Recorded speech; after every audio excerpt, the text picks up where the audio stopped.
Bueno, ante todo, dar las gracias por la invitación a participar en la reunión. Soy Javier Lacunza, soy cardiólogo de La Resaca. Mi principal ocupación es la hemodinámica, pero como castigo pues me pusieron hace mucho tiempo una consulta de síncope y bueno, algo hemos aprendido del síncope. Lo que me ha tocado exponer hoy es el valor de la monitorización electrocardiográfica, ¿no?, en los pacientes que tienen síncope. Sí. Realmente Sergio me lo ha puesto muy fácil porque las guías que salieron al final del año pasado, pues simplemente mirando el índice hablaba de monitorización electrocardiográfica en pacientes con síncope. Digo, bueno, tengo la charla hecha, no hay ningún problema. Ya los estudios más antiguos analizaban el rendimiento de cada una de las pruebas y lo que más rendimiento da cuando hablamos de síncope es la historia clínica y la exploración física del paciente.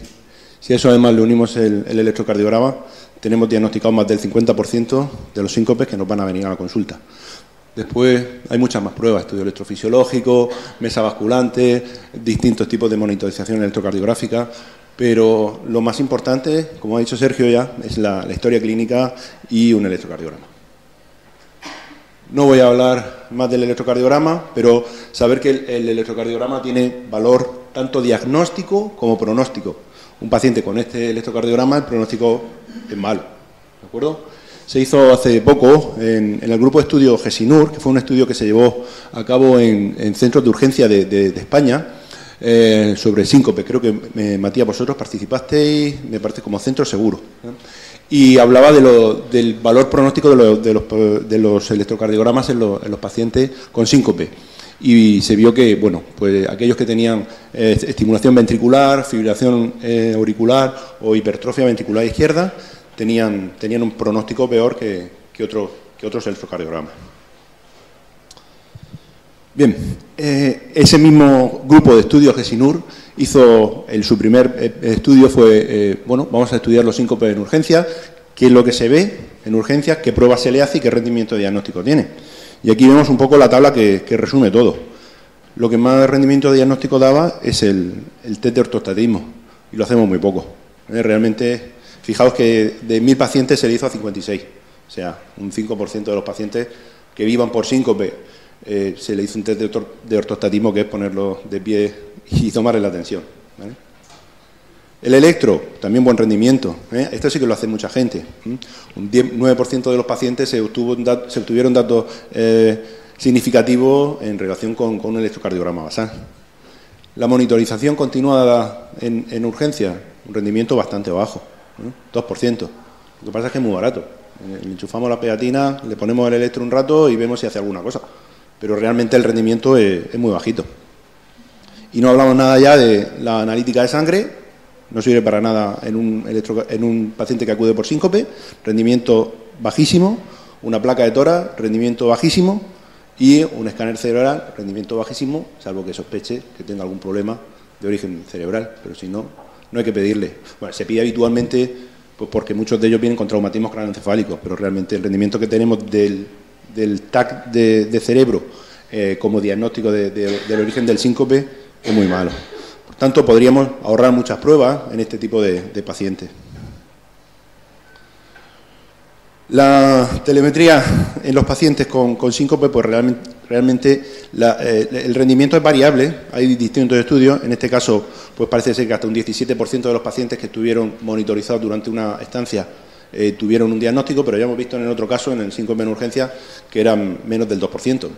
Bueno, un rendimiento variable, pero la ventaja que tiene es que es muy barata. Una vez que tú tienes al paciente ingresado, lo tienes en urgencia, le pones un monitor y, bueno, si encuentras algo y lo grabas, pues ya tienes el diagnóstico hecho. Por lo tanto, realmente merece la pena, ¿eh?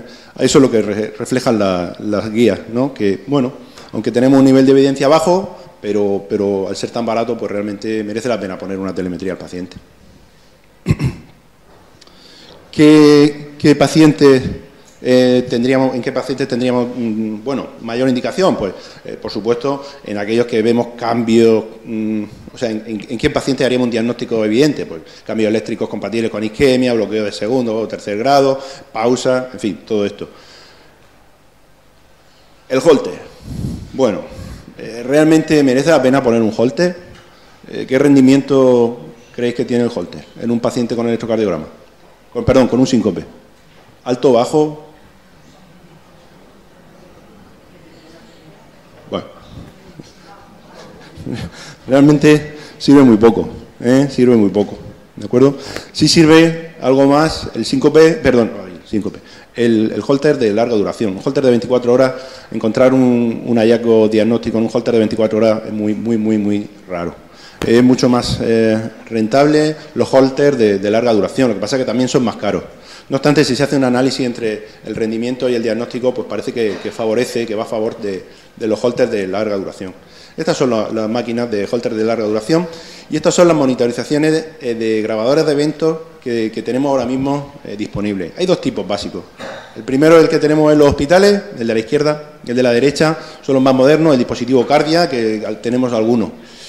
Esto en los pacientes con síncope no sirve para nada, porque para cuando vamos a activar la grabadora de eventos, pues ya hemos tenido el síncope. Entonces nos perdemos la arritmia, ¿de acuerdo? Si es que suponemos que es un síncope de origen arrítmico. Por lo tanto, este tipo de dispositivos en nuestros pacientes con síncope no sirven. Son muy útiles en otras cosas. Palpitaciones, el estudio de palpitaciones, pues cada vez se utilizan más, sobre todo los dispositivos de tipo Cardia, estos de la derecha, que van conectados al móvil y nos permiten tener en poco tiempo un electrocardiograma bastante fiable. Pero para el síncope no tienen utilidad. Estos son los grabadores de eventos que tenemos. El de la izquierda que tenemos en la risaca, ahí veis la camiseta que tenemos tan buena, y a la derecha los buenos, los que utilizan los del Real Madrid, que son también los que usan para monitorización de electrocardiograma en deportistas y cosas así, ¿vale? Aquí vemos que el rendimiento de estos grabadores sí que es mucho mayor, pero depende mucho del momento en que coloquemos el dispositivo. Estos dispositivos tienen un rendimiento bueno cuando los utilizamos en las 2 primeras semanas después del síncope. A partir de la segunda semana el rendimiento baja totalmente. Lo podéis ver en la segunda gráfica, donde el rendimiento a partir de la segunda semana es la línea roja y es casi plana, ¿de acuerdo? No se obtienen diagnósticos más allá de la segunda semana. Las indicaciones de la guía, pues se debe utilizar, pero siempre teniendo en cuenta el momento respecto al síncope, al momento en que haya tenido el síncope. Buen de rendimiento, pues si se utilizan de forma precoz, más allá de las 2 semanas, mejor ni ponerlo. Y el último dispositivo que disponemos para hacer monitorización electrocardiográfica es el Revil. No sé si alguno lo conoce, habrá visto algún paciente. Hay 2 modelos de Revil, son Holter implantables, ¿de acuerdo? Se ponen subcutáneos. Este es el modelo clásico, el que hemos utilizado toda la vida. Tiene el tamaño pues, de un pendrive aproximadamente, con un poquito de anestesia local se hace una incisión y se pone debajo de la piel, se cierra con un par de grapas o un par de puntos.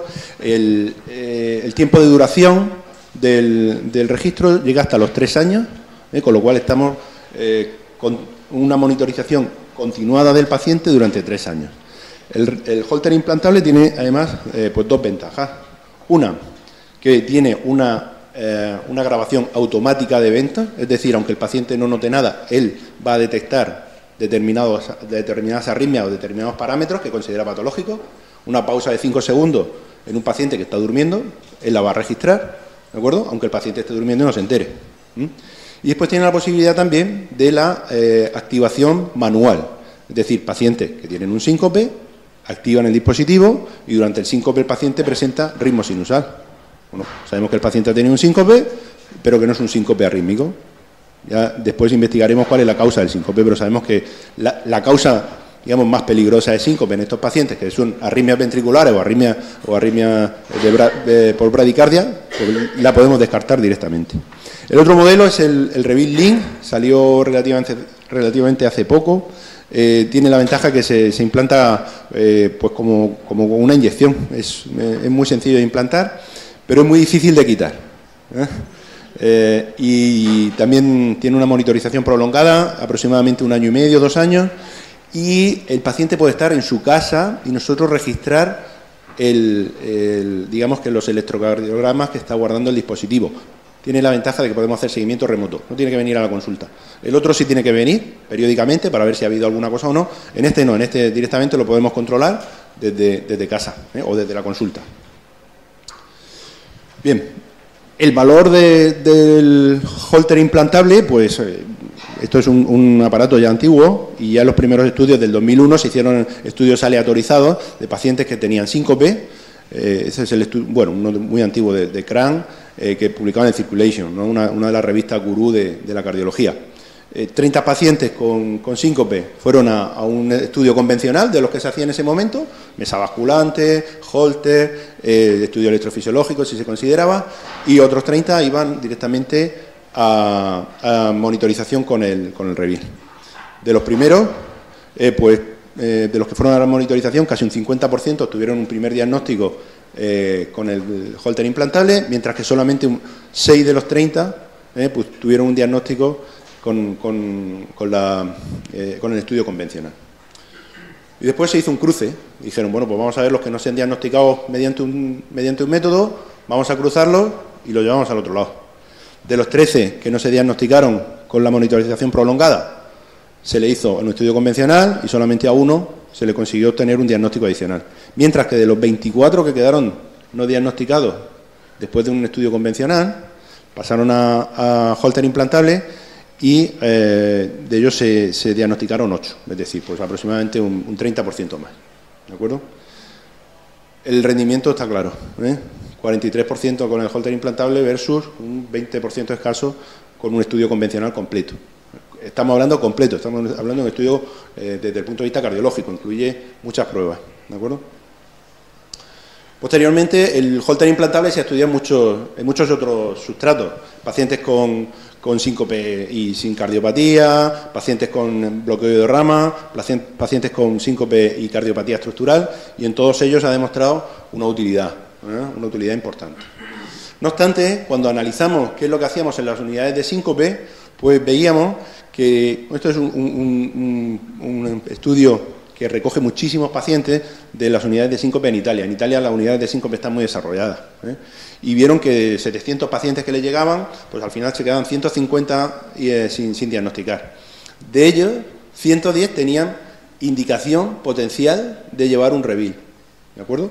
Y estas indicaciones potenciales eran porque tenían cardiopatía estructural, porque tenían bloqueo de rama, o porque tenían mucho síncope o perfil de riesgo, ¿no? Traumatismo o problemas con los síncopes. Bueno, realmente, pues, en unas unidades de síncope, es decir, en sitios especialmente dedicados a esto, pues simplemente no se utilizaba el REVIL. Solamente un 18% de estos pacientes fueron a ponerse el REVIL. Esto yo creo que ha cambiado. Ha cambiado porque, bueno, ha habido muchos datos adicionales, cada vez la gente está más familiarizada con el REVIL y ha visto que los resultados son buenos. El doctor García Alberola, que no ha venido hoy, y yo mismo, pues encabezamos hace unos años un registro nacional de REVIL. Registramos en todos los centros implantadores los REVIL que se implantaban y hicimos el seguimiento durante un año en toda España. Participaron 41 centros en total y publicamos los resultados pues en el año 2013. 743 pacientes, el estudio más grande de síncope y de pacientes con Holter implantable. La edad, pues, en torno a 70 años, y la mayoría de los REVIL se implantaron por un síncope recurrente. La mayoría de los eventos ocurrió en los 2 primeros meses, parecido a lo que son las grabadoras de eventos. En los primeros meses después del síncope es cuando realmente tiene la mayor parte de la recurrencia. Se obtuvo un diagnóstico final en un tercio de los pacientes, ¿de acuerdo? Y la mayoría estaban provocados por bradicardia en el contexto del síncope. Estos son algunos de los electrogramas que se obtienen con el Holter implantable. Ahí podemos ver en el de la izquierda una taquicardia ventricular. Vemos cómo cambia la morfología del QRS, que pasa de ser un QRS estrecho a ser un QRS ancho y taquicárdico. Y en la parte derecha vemos un paro sinusal. Después vimos que cuando analizábamos el rendimiento en los grupos estos de especial riesgo, los pacientes con cardiopatía estructural, los pacientes con bloqueo de rama o los pacientes sin cardiopatía, con corazón normal, el rendimiento del Holter en estos pacientes era prácticamente el mismo, no había diferencia. Un tercio de los pacientes en cada uno de los grupos se obtenía un diagnóstico. La mayoría de ellos pues por bradicardia. Hicimos un segundo estudio y dijimos, vamos a ver, ¿qué pasa con los pacientes que llevan un REVIL, que se les ha implantado en un hospital terciario, como es la Risaca, o que se les ha implantado en Caravaca? ¿Hay diferencia entre los resultados? Pues realmente sí. ¿Por qué? Pues básicamente porque el paciente al que se le implanta un Revil en Caravaca se le hacen menos pruebas, ¿no? Y entonces el rendimiento diagnóstico del Revil todavía aumenta más. Obtenemos más diagnósticos, ¿eh? Al no pasar por el estudio electrofisiológico, al no pasar por la mesa basculante, muchos de esos pacientes que hubiesen sido diagnosticados inicialmente en este estudio prolongado cardiológico, pues directamente diagnosticado por el Revil. Es decir, el rendimiento diagnóstico de los Revil en un centro sin estudio electrofisiológico de referencia aumenta, ¿de acuerdo? Y bueno, hicimos otro estudio adicional de ver cómo se comportaba el Revil en los ancianos, y también con un buen rendimiento diagnóstico vimos que en los octogenarios también se obtenía un buen rendimiento sin aumentar el riesgo vital de estos pacientes, es decir, no se mueren más. Tú les pones un Revil, esperas a que tengan un síncope, porque al final lo que estás esperando es a que tengan un síncope, y vemos que los pacientes no se mueren más que aquellos a los que se le hace un control normal, ¿de acuerdo? También se ha demostrado la efectividad del Holter implantable pues en otras situaciones. En palpitaciones pues el rendimiento es bastante bueno, hasta un 73% de diagnóstico en algunos estudios. Se ha estudiado también en las caídas del anciano. Las caídas del anciano a veces es un terreno un poco resbaladizo. No se sabe muy bien cuál es el origen, pero se ha visto también que el Holter implantable nos puede dar bastante indicación. Muchas de ellas, o algunas de ellas, tienen relación con problemas de bradicardia y otras, bueno, con problemas descartamos las bradicardias como la causa o el origen de estas caídas. Como tal, pues el Holter implantable ha quedado en una situación en la que ya, pues yo creo que inmejorable. Indicación 1A, en todos los pacientes con síncope, no explicado. ¿De acuerdo? Es decir, si después de hacer una evaluación cardiológica más o menos extensa, no tenemos un diagnóstico de qué le ha ocurrido al paciente, hay que poner un Holter implantable. ¿De acuerdo? Como puntos clave y para acabar ya la charla. Con la historia clínica y el electro, diagnosticamos casi un 50% o más de los síncopes que nos llegan a cualquier consulta.